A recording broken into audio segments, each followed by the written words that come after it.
One of the first things you learn upon getting into Pokken is what is referred to as the attack triangle. Counter attacks beat normal attacks. Grab attacks beat counter attacks. And normal attacks beat grab attacks. Basically, this attack triangle is like a fancy game of rock, paper, scissors.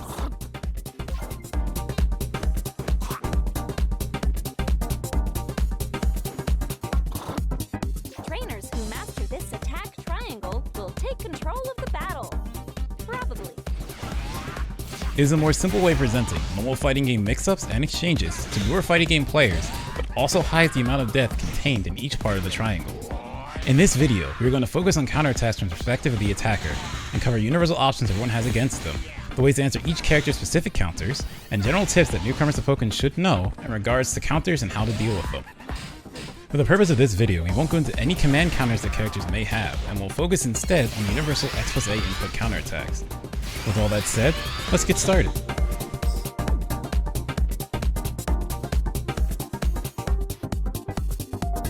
Counters in Pokken begin on frame 1 and have varying high, low, or mid hitboxes depending on the character, and can be cancelled to a dash by using the shield button plus a direction.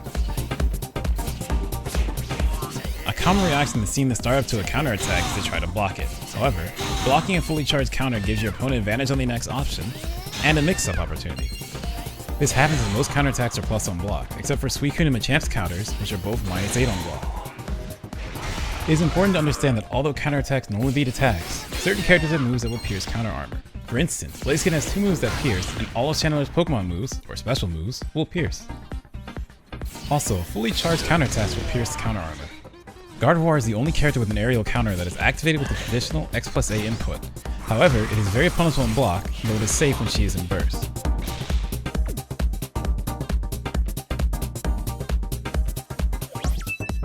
Grabbing on reaction to charged counters. As we discussed before, you don't have to necessarily just block when the opponent charges a counter.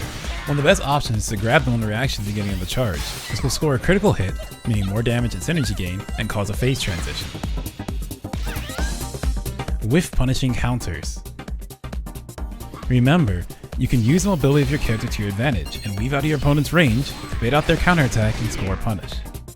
Cross-ups.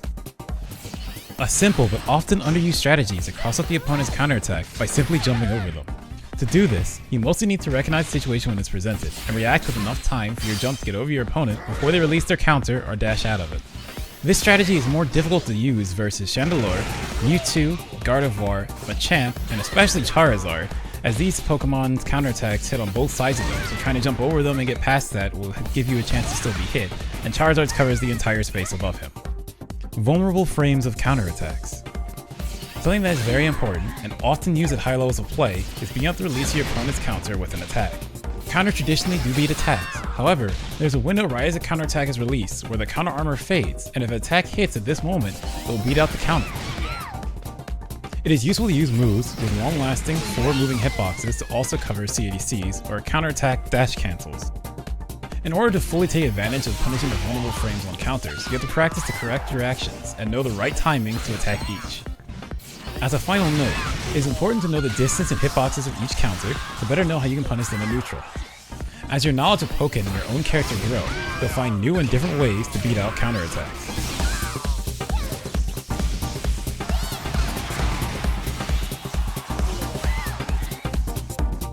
Something not so obvious is that the initial speed of all the counterattacks in Pokken are not the same. The fastest counters are 25 frames. These are hard to react to with grabs, as you only have 16 frames to react with a 9-frame grab that not every Pokemon has. Then there's the one Pokemon with a 29-frame counterattack, that being Blaziken. Next we get to the slower end of the spectrum, with the 7 Pokemon with 33-frame counters and the 2 with 37-frame counters. These 9 are the easiest to punish on reaction with grab, as you have a decent amount of time to react. The frame rate of this is all based on immediate counterattack, so just tapping the X+A input and not holding it at all. Now we're going to go into specifics for each Pokemon in Pokken and what options you have against all their counterattacks. Moves options will work for these characters in both field and dual phase, however if something is different, it will be mentioned. Blaziken's counter is a high attack, meaning they can both be crouched under and low profile with moves. Because it is a high attack, it can also be beaten by moves with anti-air properties like Lucario's 8Y.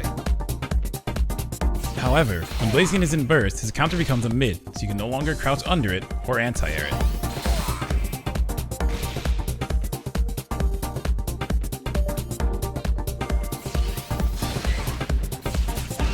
Pikachu's counter is a lower mid, meaning that it will miss jumping opponents. His counter attack is also one of the slower ones, so you can grab it on reaction to him charging.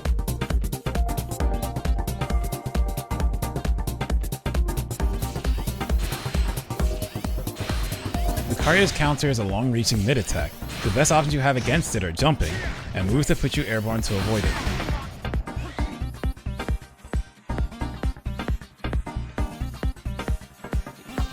Gardevoir's counter is interesting, she can cause it to move both forwards and backwards.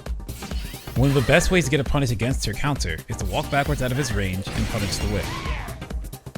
You can jump over her counter, but she can also move backwards and catch your landing. The safer option is to jump backwards and whiff punish her.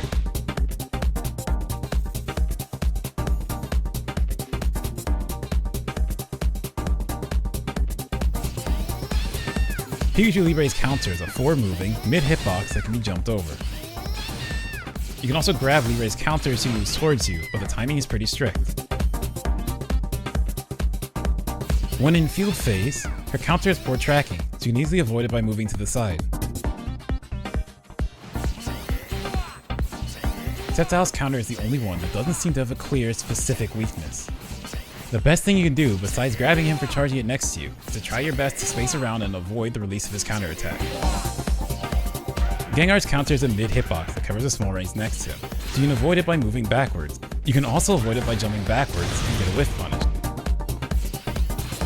Machamp's counter is a forward-moving high hitbox. Like Blaziken's, it can be both crouched and low-profiled with attacks. As his counter is also a high, it can be beat by moves with anti-air properties. Braixen's counter attack, like Pikachu's, hits lower mid. You can also avoid hers by jumping, but the timing is more strict for her counter. Chandeler's counter is a mid hitbox that covers all sides of her body. You can jump over her counter, but to do it late, the active frames of the hitbox end before you land. The safer option is to jump back to avoid it. You can grab Shandy's counter on reaction, as hers is one of the slowest.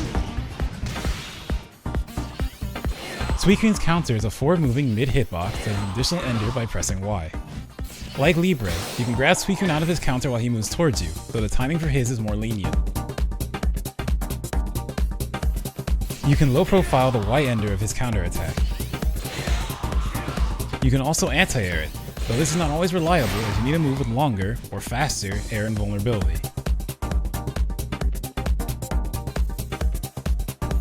Also like Libre's, Suicune's counterattack is poor tracking in field, and can be avoided by moving to the side.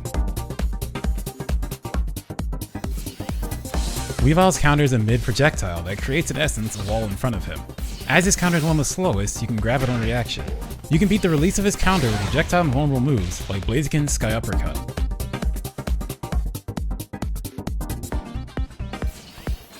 Charizard's counter is a mid-projectile that covers a short distance around him and the entire space above him.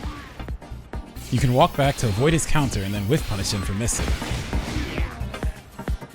Charizard has one of the slower counterattacks, you can grab his on reaction. Like Weavile's, because Charizard's counter is projectile, you can beat it with projectile and vulnerable moves.